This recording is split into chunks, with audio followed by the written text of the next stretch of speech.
This is cycle 2, day 5. Good morning, everybody. It's Monday. Oh my gosh, bags. Let's go. Updates. Saturday, Sunday. How was you? Biglang nag-filter. Saturday, Sunday. Saturday medyo stressful kasi sobrang constipated, pero nung hapon naman naging okay na. Then Sunday okay din naman, pati ngayon okay din naman. Energy level Medyo may fatigue pero kaya pa naman. Yung type of fatigue ba, paano ba siya? Parang medyo wala ka lang energy. Okay. Pero food okay ba? Food okay din naman.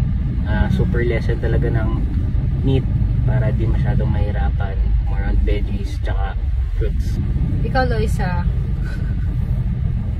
Eto, nagpapatsa ako. Thank you so much. Yeah, so today we're gonna request a new... Yeah, magre-request kami ng new CBC today kasi every weekend ginagawa. And also, we're gonna request for another round of ano yun? Yung RT radiation therapy sa HMO. So all of that will be done and completed today. What else? Oh, i-feature natin ang Monday Glio Bear made by Jeloisa Ginorma. Now, ayan o. Paki-explain. Explain yourself. Ano to? So, ayan, meron siyang big brain. Big brain. It's big brain. And the star, of course, for astrocytoma. Yes. And the heart is, again, for the remission on Crohn's disease. Correct. Gusto ko yung, anong tawag sa hairstyle na to? Mohawk. Mohawk ko yata to eh. Ayan o.